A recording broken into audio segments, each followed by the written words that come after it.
divide by 2. Right?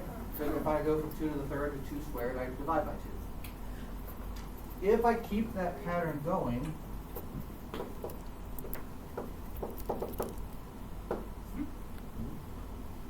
if I divide by 2 again to go down to 0, it's 1. And it turns out it doesn't matter what number you use. Okay? If I use 5, 5 to the 1 is 5. To go down to the power of 0, I divide by 5, I get 1. 17. 17 to the 1 is 17. 17 to the 0 would be that. Divided by 17 is 1. No matter what I do, if I put a power of 0 on something, it just turns into the number 1. For an extreme example, let's say I write this.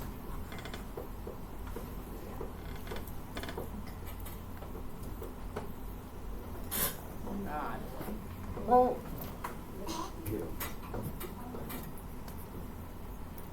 That equals 1. So you have a 0. the stuff on the inside is incredibly complicated, but I don't care because the whole thing is to the 0 power, so the whole thing becomes 1. Is that an actual problem or did you just make that up? But What does COS mean? it means cosine, which is something you don't need to worry about because we're not going to cover it. But the point is I don't care what I put in there. If I raise all of this to the 0, it's just going to turn into 1. Right? So this would be a fair quiz question for you because it's easy. There's nothing for you to do other than recognize that to the 0 power is 1. Well, the only thing you could do is distribute that power, right? What's 8 times 0? 0. What's 9 do 1 times 0?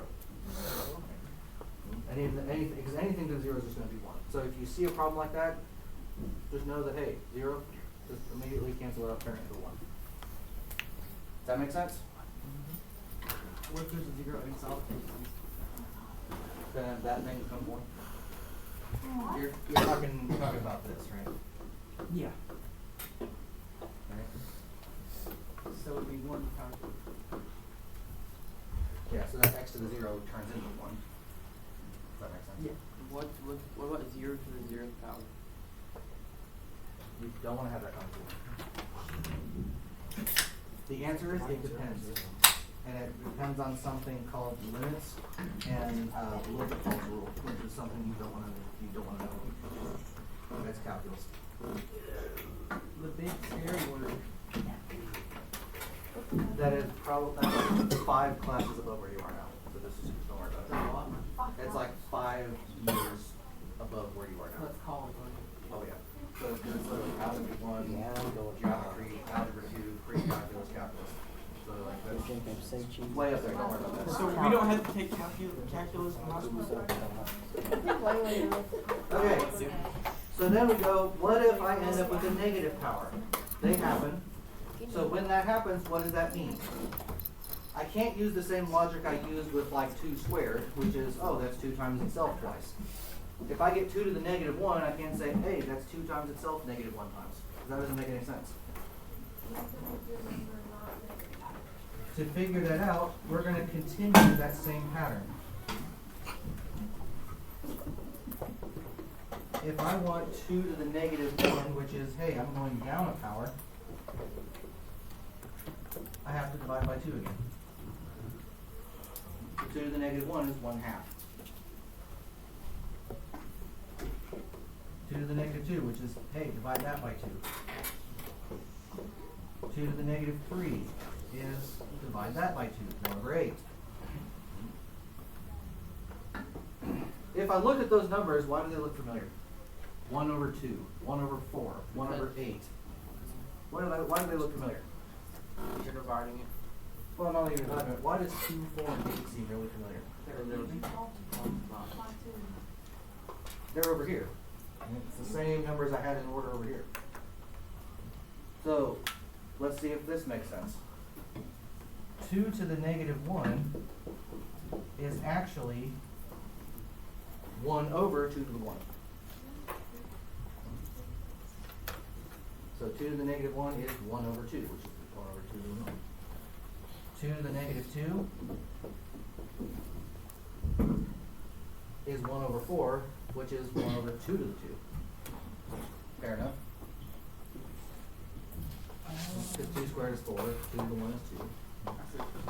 And 2 to the negative 3 is 1 over 2 to the third. 1 over 8. 8 is 2 to the third. So the pattern we're looking at is if I want anything to a negative power, so a to the negative n, anything to the negative n, that is the same thing as 1 over that same thing to that positive power. The way we're going to think about it as well is, hey, that exponent is going to get kicked to the other side of the fraction and become positive. So you can see kind of how that relates. 2 to the 1, 2, and 3 is 2, 4, and 8. 2 to the negative 1, 2, and 3 is 1 over 2, 1 over 4, 1 over 8. It's just the same thing, just flipped over. And if you did that with anything, it would be the same pattern. 1 over 2 to the third. Yeah, I didn't give myself enough of that, I wrote too big. Alright, do we at least see the idea here? And it doesn't matter what side of it it's on, it literally could be either one. So, like for instance, if I had, this is just an example. If I had this,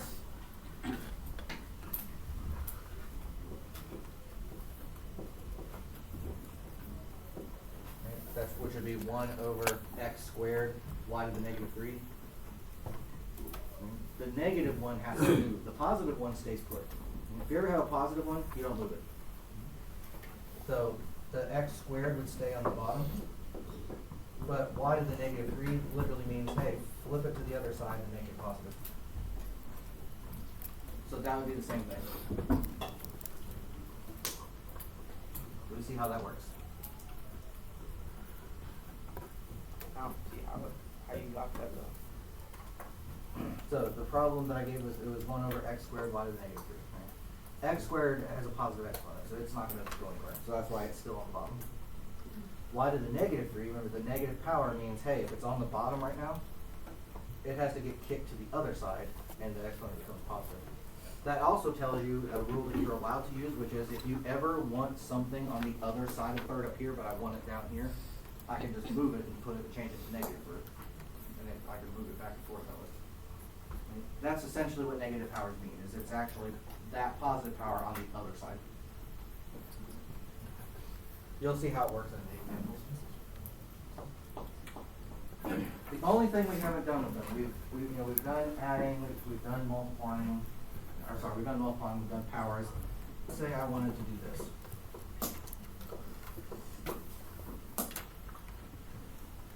I want to do x to the third over x to the eighth.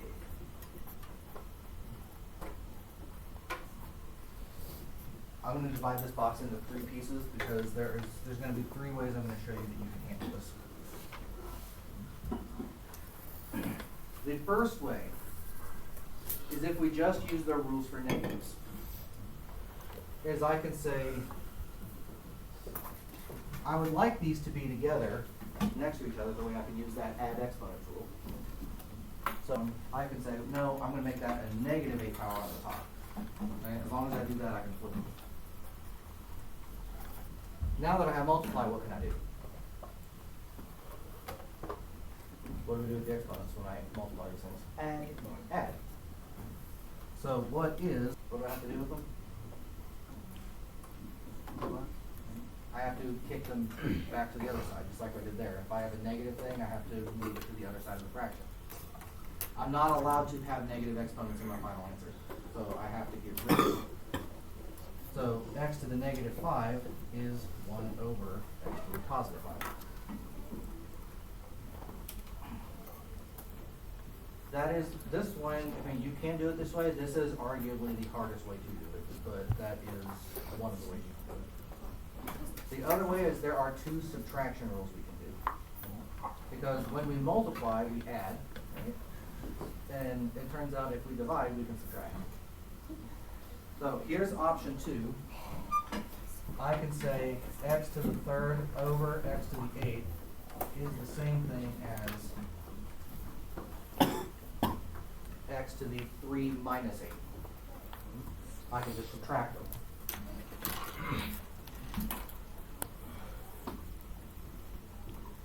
Which of course gives us negative 5.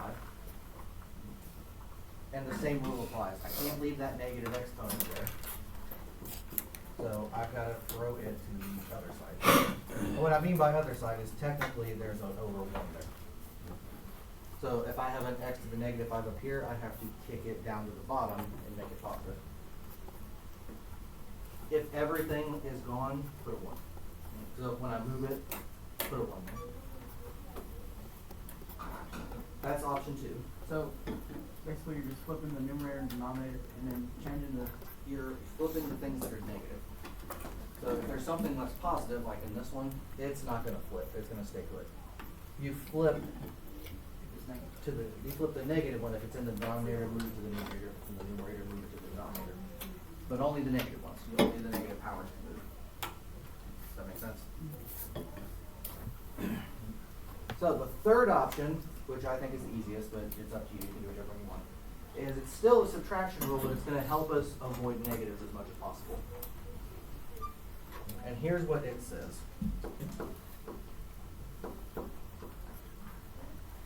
Find the biggest power. So for x, that makes sense. I'm still going to subtract, but I'm going to start with the biggest one. Wherever I start, though, is where it has to go. So if the biggest one's on the bottom, it has to go to the bottom. If that means that everything goes away, so there's nothing left on the top, that's when we put a 1. 1 is a placeholder if I move everything.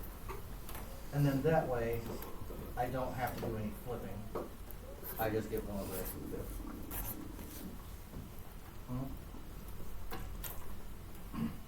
I personally think the last one is the easiest. If you don't, you can do it either of the 3 ways. I don't. When we get to this point anymore, pretty much from here on out, unless only for specific things, I'm not ever going to care how you get an answer. So if you have a particular way of doing it, I don't really care. Just find one that works and stick with it. Do those 3 kind of make sense of the options you have? Or should I say, does at least one of those make sense? As long as one of them makes sense, you're good. So, let's see how this example is going to work. So this combines multiple rules. So if we can kind of follow this, we're going to have a good idea of how to do most of the problems I give you. I have x squared y, and that's being squared. And I have x y to the 9th on the bottom.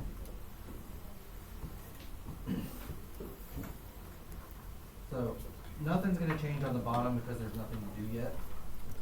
But on the top, I have an exponent that's being raised there. So if I just have multiply, I can distribute that. What do I do to the exponents if I'm doing an exponent? If I'm doing an exponent to the base, what happens to the exponents themselves? Multiply.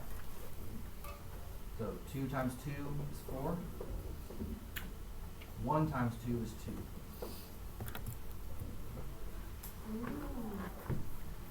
So does that make sense? How do we get to that parentheses to go away? Yes, sir. If you were distributing that, you would, if you're... It's a weird situation. So like if I had this. Is that what you mean? Yeah. You wouldn't multiply these 2, you'd have this. Okay. Because it's 2 to the 3rd power. You see what I mean? It's not 3 times 2. The only reason we're multiplying is we're multiplying the exponents. The exponent on 2 is technically 1. So it would be 1 times 3. Does that make sense? Yeah. It is a thing that comes up, and that's a good question. If there is a number there, it's not multiply the number, it's multiply its power. Does that make sense to everyone? So the answer there would be 8x to the 6th, not 6x to the 6th. Does that make sense? Okay, are we good with this right here? Right? Distributing that over and having this. This